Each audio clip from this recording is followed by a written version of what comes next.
How's it going, guys? Tex HD here with my NHL 2016 mock draft. Last night was the NHL draft lottery, and the Toronto Maple Leafs held on to the first overall pick. The Winnipeg Jets actually jumped up, I think, 6 spots, going from pick 8 to pick 2, and the Columbus Blue Jackets also moved up a couple spots, picking at number 3. So to start this off, guys, I think the most obvious pick here, the Toronto Maple Leafs are going to be taking Auston Matthews. Obviously, he's just the number 1 pick in the draft, unanimously. Very good player. You guys can see there his ranking. It's 1 throughout, except for the one McKeen's Hockey there as a number 2. Everyone else, though, he's the number 1 player in the draft. So I think, the Maple Leafs finally get their number 1 center they've been waiting for like, I guess, since Matt Sundin left. And I think that's the easiest pick in the draft, I'd say. So Maple Leafs finally get their number 1 center. Things are looking up for them with Nylander, Marner, a lot of young players. Maple Leafs will be dangerous in a few years. Next, guys, at the number 2 pick, Winnipeg Jets take Patrick Laine, easily the number 2 player in the draft.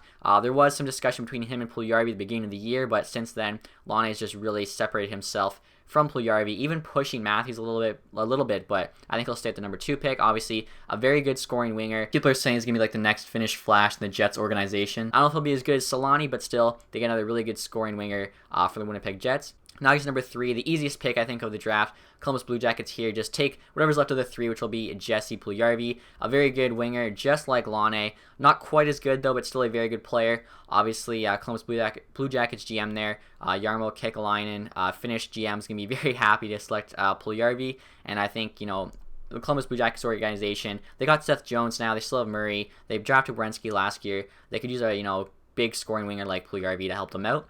And actually, I'm getting word here now, guys, that there's a trade being made. We have a trade to announce. I think you're going to want to hear this.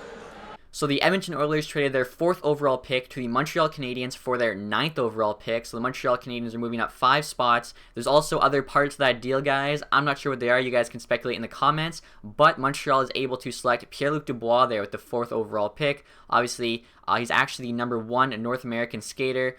He plays in the QMJHL. Montreal is looking for that number 1 center. He's listed here as a left winger, but he plays both wing and center. 6'3" body. I think he can definitely thrive at center. And obviously, him being French, I think Montreal is going to be very happy to select him at the number 4 spot. Now, guys, moving on to number 5 here, we have the Vancouver Canucks, who said they wanted to take a defenseman. They're going to stick to that, and they're going to take Olli Juolevi here, who they believe is the number 1 defenseman in the draft. Obviously, the big 3 defensemen are Juolevi, Chychrun, and Sergachev. And there was word that Benning said his favorite defenseman of the 3 was Juolevi, and he also said he wanted to take a defenseman. So with Juolevi still being on the board after that Edmonton-Montreal trade, that's who Vancouver is going to take, and I think that's a very good player for them. Now, I guess at the number 6 spot here, we have the Calgary Flames taking Matthew Tkachuk. Obviously, they are very stacked on defense, so they're looking for a forward here. Tkachuk's a really good scoring winger. He's put up a ton of points this year with the London Knights. He's also got that grit to him that Brian Burke loves, and he's American, so I think Brian Burke's going to love this selection. At the number 7 spot here, guys, we have the Arizona Coyotes taking Alex Nylander. Obviously, Martin Hanzal and Antoine Vermette aren't getting any younger, so they now have Dylan Strome and Nylander as their 1 and 2 center moving forward, which is very good. Their defensive core, led by Ekman Larsson, is very solid and really young. They got Delbeck, they got Murphy, Stone, so they're set there, and I think this is a very good pick for them. Now to the number 8 spot here with the Buffalo Sabres taking Jacob Chychrun. This is a tough one for me. I don't know exactly which defenseman they'll take. I think it's either Chychrun or Sergachev, but I feel like for some reason Murray's going to go up there and take Chychrun. He's the Canadian/American defenseman opposed to the Russian. Grigorenko didn't really work out for them, so I think maybe they'll stick here with Chychrun, who I believe too, even though he dropped in the rankings, still has more upside.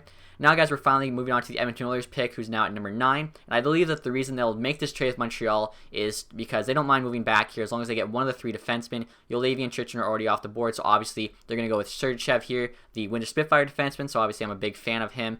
And like I said, guys, speculate in the comments what other pieces you think would have to be involved for Montreal to move up, but I think Edmonton Oilers is more than happy with taking Sergachev here at 9 and adding some pieces from the Montreal trade.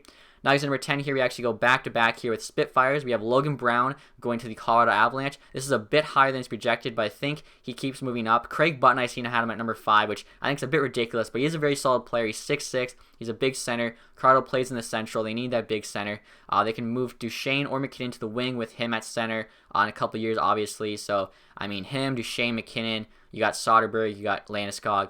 Very solid, forward group for Colorado. Now, guys, moving on to number 11 here. I think New Jersey Devils take Clayton Keller. The one thing the Devils are missing, without a doubt, is that, superstar forward. I'm not sure if Keller can become that, but the one thing he's not is like a two-way guy, which they have a ton of. Keller's all scoring, just, you know, all playmaking, and they really need like a playmaking forward in New Jersey who can make plays, he can score goals. Keller's a bit smaller, but I think he's actually got, you know, that offensive flair that New Jersey's been dying for. Next guy's number 12 here. I have the Ottawa Senators taking Michael McLeod. I think he's a very solid forward. Obviously, I think Ottawa's got a pretty good young group of defensemen. They are needing some forward, particularly a center, and I think McLeod can definitely step in, maybe be that number 2 center behind Kyle Turris.